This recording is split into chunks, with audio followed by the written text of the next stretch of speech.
Howdy folks, this is Shane. Welcome to the In the Blues Tone Podcast, coming to you in 4K for the very first time and also in its full duration.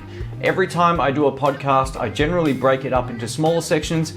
I might still do that, but what I'll also do with this video is put a time code in the description, so if you want to skip ahead to any particular part, you can do it that way as well. I thought I'd group this whole video together as one long podcast. I kind of wanted to do one coming up to the end of the year last year, 2017, but I was so busy. I did the 50 videos in 50 days thing, ended up being more like 60 something videos in 50 days, so it was a crazy time.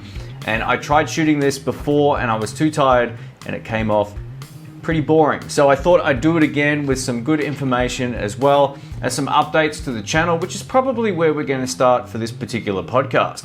So for those who don't know, you can absolutely get this podcast on iTunes. It's free to listen to. Just type in the Blues Tone Podcast and you can find it from there, or go to inthebluespodcast.com and you can listen for free on my website also. I thought I'd go over a couple of the stats relating to last year as well, just to show you how much the channel's actually growing. So welcome to all the new subscribers as well. Last year we had 23,000 new subscribers, and that also takes into account the people that left the channel as well. So overall, in complete total, after the losses as well, we had 23,000 new people join up, which is amazing. So welcome to the channel. Awesome to have you here.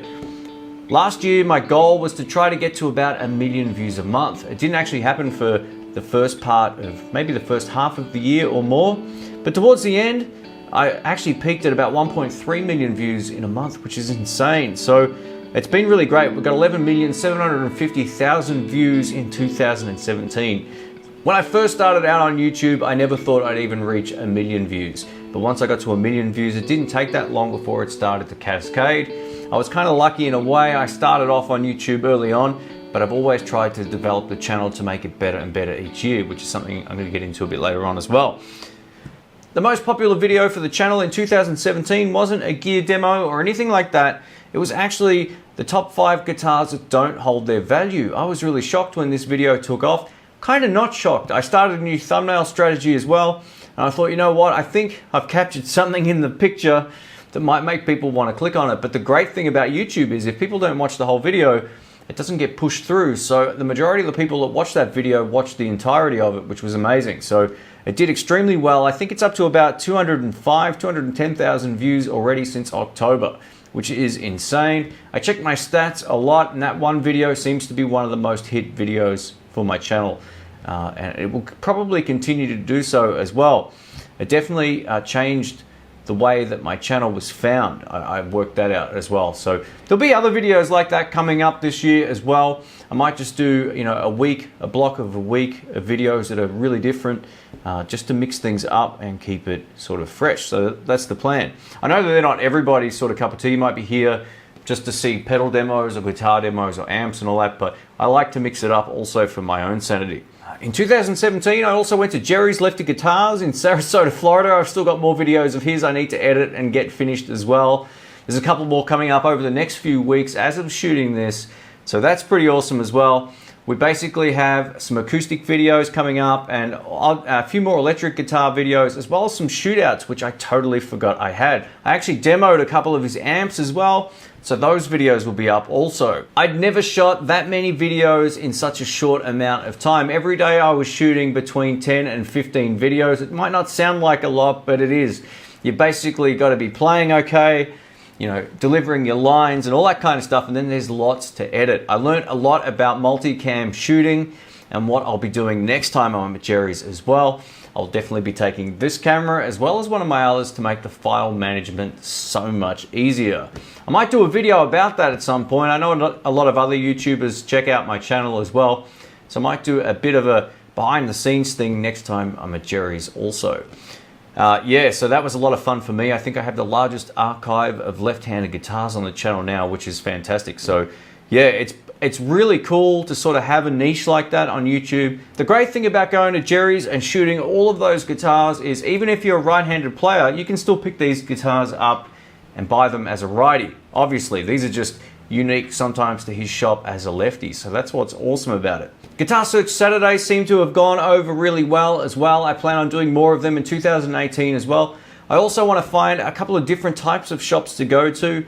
A lot of the stores that I've done videos of in Melbourne are the ones that I wanted to do on the most part, and a couple of those have actually closed down. So it's a good little bit of history regarding some of these guitar shops. I also really want to head into a couple of used guitar stores as well. I think that's maybe a little more interesting than retail shops. If I really start to struggle to find shops, I may ask other YouTubers or even some subscribers to submit videos that they want to see on Guitar Search Saturday. I think that would be really, really cool.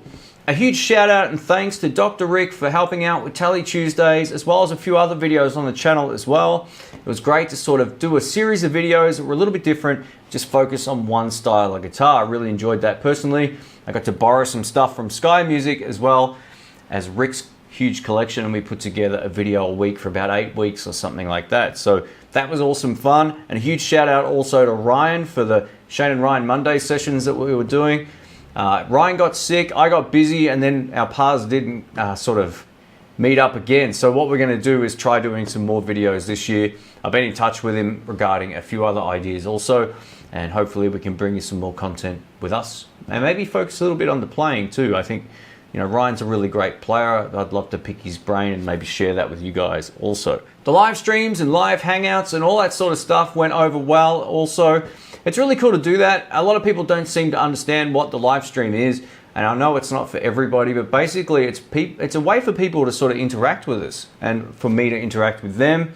I also do the community hangouts, which is essentially subscribers who want to jump on and have a chat.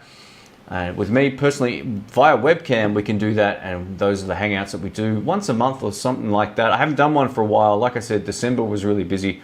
I'll try and schedule one in coming up pretty soon, but they're a lot of fun for me as well, and it just breaks it up as opposed to just doing, you know, hangouts with other YouTubers. That's cool, and I enjoy doing that as well, but it's great to get people from the community involved with that.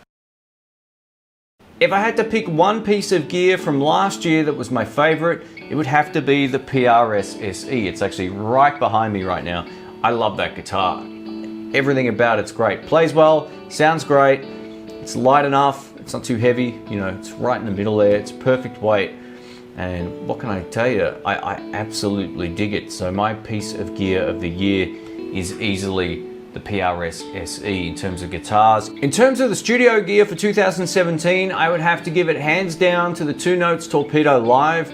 If you're a YouTuber or someone who dabbles with home studio stuff and recording, you can't go past the 2 Notes Torpedo. I love it. I think it's one of the best things I've ever used, and it's just so simple. A lot of people say, oh, you can get the same sort of results by daisy chaining this and this together. Yeah, that might be the case, but in terms of functionality, I turn it on and I'm ready to go. There's nothing quite like it out on the market that does what it does as well, and that's what I like about it. It's just a simple rack unit. You can take it to a gig and also plug your amp direct straight into the PA that way as well. But I use it just to record my electric guitar here at home. It sounds phenomenal. Thinking about all the pedals that I've demoed last year, this would easily be my top 5. So the VS Audio Vibler pedal. I love this pedal. I think it's just a great sounding Leslie-ish kind of pedal. It just does that whole warm analog thing extremely well. The great thing about it is if your volume's here, the waveform kind of goes above and below. A lot of cheap tremolo pedals or whatever, which is a different type of sound, only go under your volume. So it sounds like you're losing volume. This one has this really big round sound. I haven't heard anything else do anything quite as well as that pedal. So VS Audio Vibler, it's an amazing pedal. The next one is a Lunarstone 3-stage rocket. I love this thing. I've been using it live a lot when I don't want to take my pedal board, and it just absolutely plays itself. It's got the Overdrive 1 and Overdrive 2 that they make in one pedal, but it also has a clean boost that you can go pre or post. It's fantastic. If you haven't seen that demo, I'll pop it up in the cards and you can check that out. The next one would be the Cali 76 compressor pedal.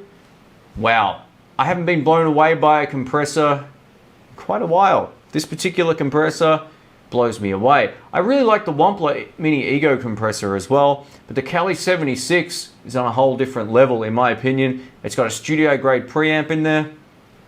It's really, really cool.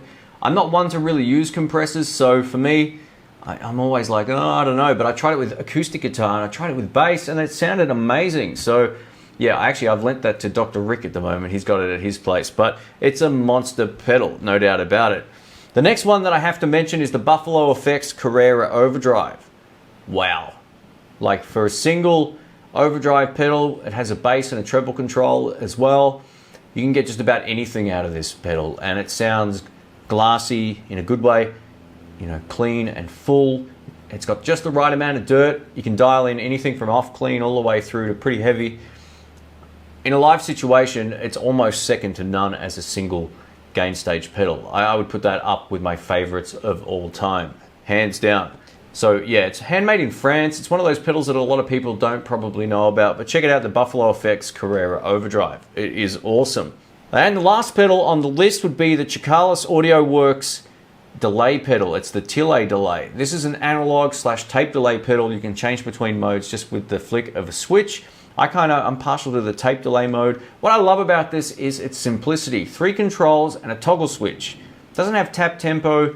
That might be a pro or a con depending on who you talk to or what your personal preference is.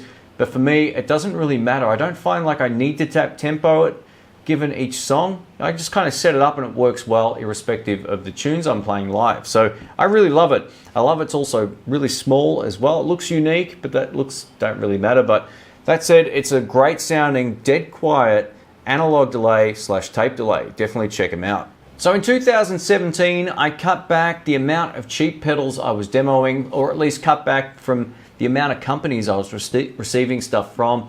It's just too overwhelming and time consuming to do way too many cheap pedal demos. It's not really worth my time either.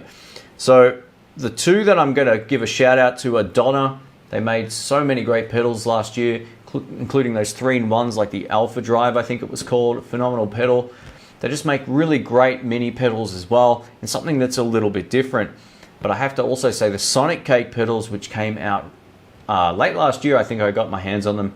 Wow, they were fantastic. And the people that I've then sold the pedals onto have emailed me saying, these are great. Like, wow, I can't believe how good they sound.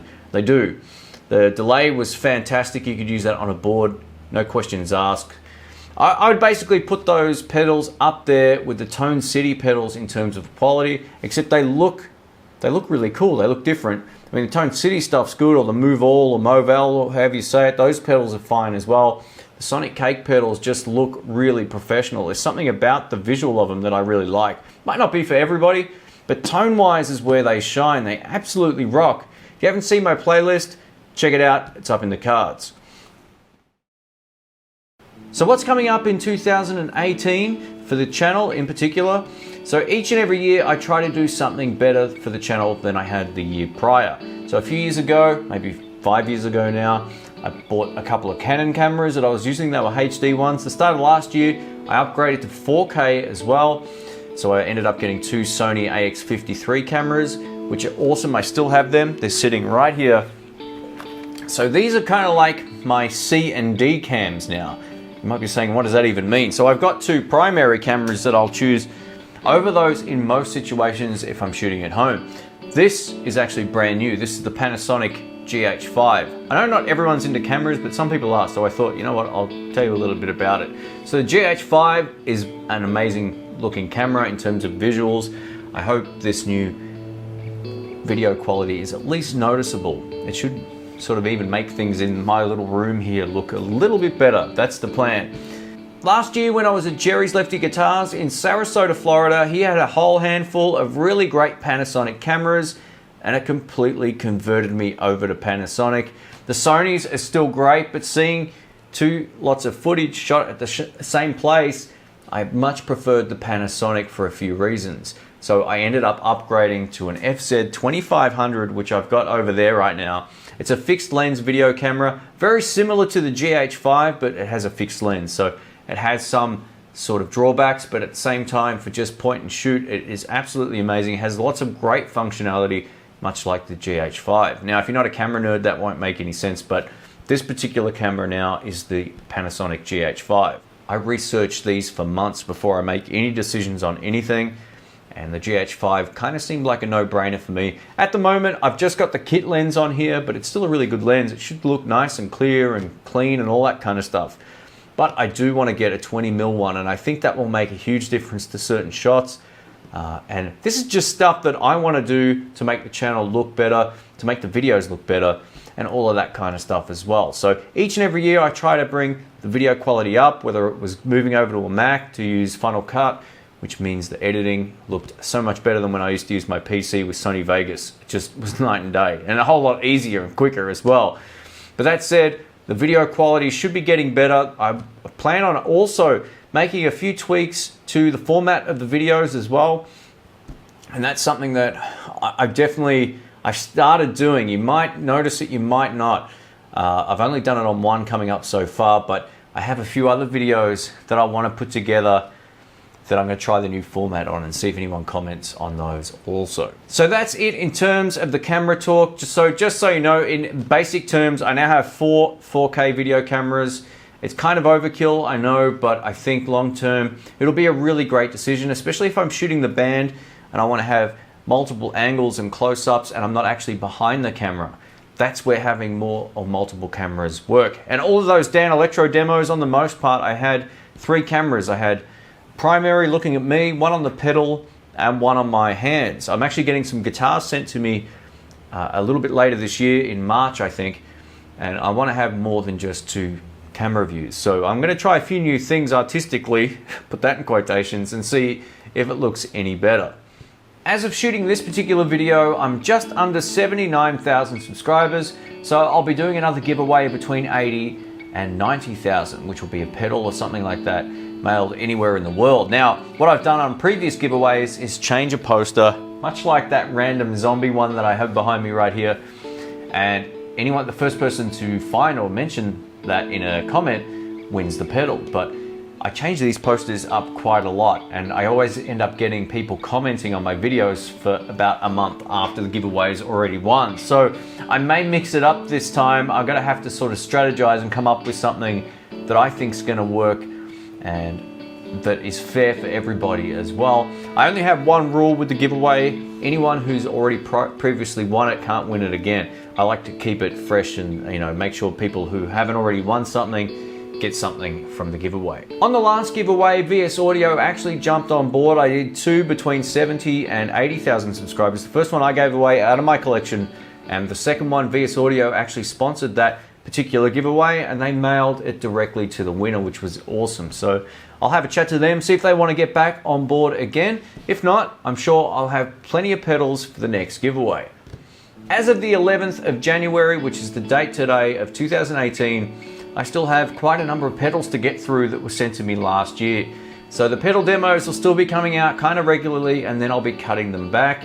I have a whole new series of videos I want to be doing with Rick, which isn't relating to Telecasters. I'm not even going to give that away. I think the idea is hilarious, and him and I are going to make a bit of noise somewhere and film it, and I think you guys will get a kick out of it. It might answer some questions that everybody wants to know. At least I know I want to find out exactly.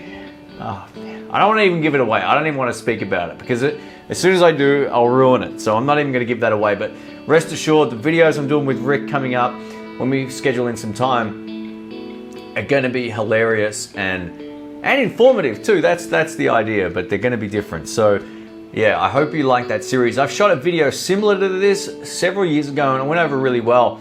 It's not like a comedy sketch or anything. It's an actual video about something, but I think it's just going to be cool. That's all I'm going to say. So I plan on also shooting some videos more relating to guitar playing as well, maybe getting out and playing live, maybe doing some of our own gear rundowns at gigs and all that kind of stuff as well, shooting some of the equipment that I get to test live, because I think that also shows off whatever it is in a different capacity than just playing at home. I've also shot a whole lot of new backing tracks, or recorded a whole lot of new backing tracks for the channel as well. So I'll have probably 10 more to choose from the collection of backing tracks, and that was awesome. I did that with my friend Drew. That video will be up, I think, either today or tomorrow as of shooting this. I'll put a link up in the cards if I have any links available left, and you can check that out as well. It's a little bit of behind the scenes stuff about the recording process. It's always fun getting new gear and checking out new stuff, but it also comes down to how you use it. I should actually apply that to my video camera gas I've got going on, but I'm actually going to be using these every day. But the thing is, I'll make whatever I get work on the most part, and I think you got to take that same approach when it comes to guitar playing. You know, if you've got a favorite pedal, you want to get something else, you'll dial them in pretty much the same. Do you need to get a second pedal? There'll be a couple of concept videos coming up as well, and just explaining, I guess, maybe the trappings of the industry as a whole. It just seems to be a lot of that stuff. I won't be going to NAMM. I got offered a free flight over in exchange for links on videos. You might think I'm crazy, but I'm definitely not going to go this year, at least. I think I might go the following year. We'll see. I'd like to go in just as an audience capacity, just to go and have a look. I might be back at Jerry's in June, and if I can hang around there until summer NAMM, maybe I'll go to that. I plan on collaborating with a few other YouTubers next time I'm in the States as well. It's hopefully catching up with Pixie Licks as well. That was always awesome last time. So maybe we can go do some other stuff. And I'll try and shoot a Guitar Search Saturday where you don't get seasick watching it next time I'm with him too. That camera, man, it was bad. Anyway, it was hidden and it was just a mess. There's definitely another collaboration I'm doing with Robert Baker coming up, who has a fantastic YouTube channel. If you haven't seen his stuff, check him out. I'll put links in the description as well. And he basically asked me if I'd be interested in doing a collaboration video with him, and this was the premise, and I thought, yeah, you know what, absolutely. It's right up my alley, so I think it's going to be a whole lot of fun. I also have a few plans to get a couple of my favorite YouTubers on one of my videos on my channel at some point as well, in not a discussion type of sense, but more about music. So that's the plan for this year, and I have a few other little things as well coming up, but we'll save that for another podcast.